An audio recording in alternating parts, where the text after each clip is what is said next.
Unfortunately, big tech, the most deep-pocketed, godlike technology in the world, is trying to convince young men that they can have a reasonable facsimile of life online. Why go through the pecking order of trying to establish friendships when you got Reddit and Discord? Why put on a tie and navigate the corporate world when you can trade crypto or stocks on Robinhood or Coinbase? And why would you go through the effort, the expense, and the potential rejection and humiliation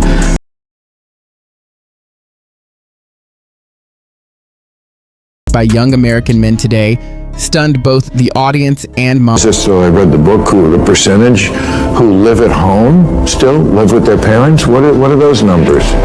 It's about 30% of men under the age of 25. 1 in 3 are still at home.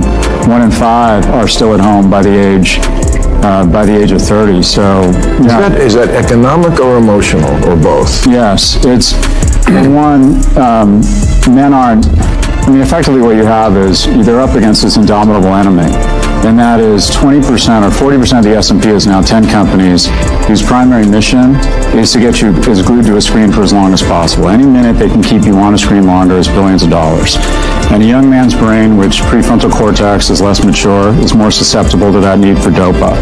So what we've literally done, Bill, is unwittingly built an economy which is dependent upon our ability to evolve a new species of ace from the most important thing in their life, and that is relationships. So essentially, the number one thing men are afraid of is girls. Yeah. It's not lightning, it's girls. Yeah. It's just, there's something about that rejection of going up to somebody, like you say, cold, and you just have to get through that. And I feel like we are further from that than ever. I mean, kids don't even want to answer the phone. Yeah. They find that a little too alarming, unless you text first. 40. Really, because that's passive, because you answer, nobody sees you, they don't see your reaction, you don't have to come up with conversation. 100%. 45% of men 18 to 24 have never asked a woman out in person. 63% of men under the age of 30 are not even pursuing a relationship. And if you think about the most rewarding things in your life, I mean, the things that really matter. Galloway's views point to an imminent calamity brought on by both cultural changes and economic hardships, and we're rapidly approaching a disconnected future if nothing changes.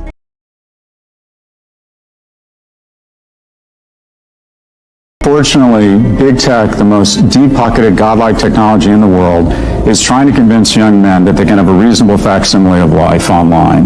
Why go through the pecking order of trying to establish friendships when you got Reddit and Discord? Why put on a tie and navigate the corporate world when you can trade crypto or stocks on Robinhood or Coinbase? And why would you go through the effort, the expense? But when it creates a world that distances young men from real relationships, it raises serious concerns. If you enjoy meaningful discussions like this, remember to subscribe, because your support keeps these conversations going, and there's much more ahead that you won't want to miss. Professor Galloway highlights a striking statistic.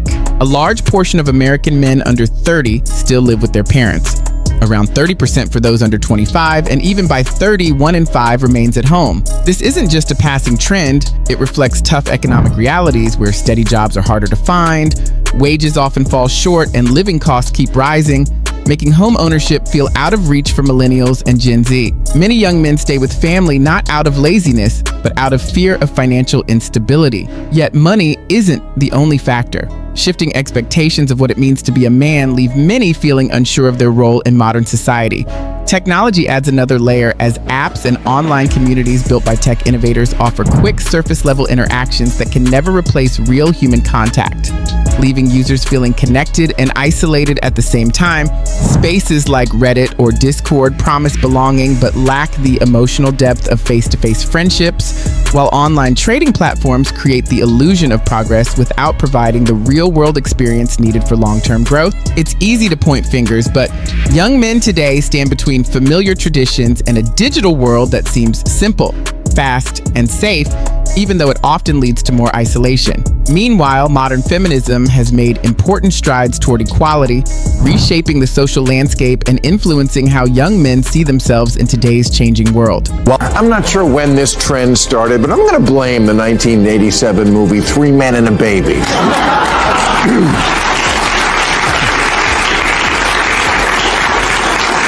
The premise of which is that 3 grown men can't manage to keep a baby alive.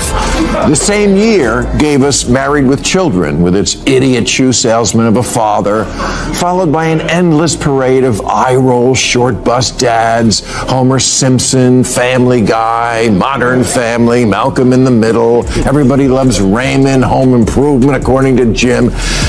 And it's not just the old school broadcast TV sitcoms. It's everywhere. It's highbrow streaming stuff. It's major motion pictures. It's minor motion pictures. It's in Line. The clueless husband who needs constant supervision, the dad who can't function without mom stepping in, or the bachelor portrayed as too lazy or too foolish to handle life on his own. These aren't harmless jokes. Over time, they shape how young men see themselves and chip away at confidence. As a result, many start looking elsewhere for comfort, especially in forms of entertainment that ask nothing from them socially. Games offer worlds where they feel confident and capable, a sharp contrast to the uncertainty waiting outside their door. And it's no surprise that being a digital hero feels safer than dealing with real-life challenges. But this creates a deeper problem. These online spaces give just enough of a connection to convince young men that they don't need to face rejection or criticism in person, making emotional safety feel more important than real growth. A quick online swipe stings far less than being turned down face-to-face, and that's where loneliness and anxiety begin to creep in. These statistics aren't just numbers, they reveal a worsening crisis. We also can't ignore how media dramatics intensify division, pushing people into sides that shout rather than listen. That's why moments like Bill Maher choosing silence instead of outrage matter. They acknowledge a truth without attacking anyone. We need spaces where people can stop, listen, and understand, especially in conversations where young men feel boxed in by expectations, yet unsupported by society's systems. Meanwhile, big tech profits enormously from isolation while offering little to fix it. And the mixed messages sent to men, encouraging growth while judging them harshly, create confusion rather than clarity. This issue is layered, messy, and far from simple, and the only path forward begins with honest conversation. Young men need environments where they can take responsibility while still feeling valued, and society must strengthen the support networks that include them instead of pushing them deeper into digital isolation. What are your thoughts on all this? Share your perspective below. How do you see technology shaping traditional expectations, and what do you believe this means for the future of young men? Every viewpoint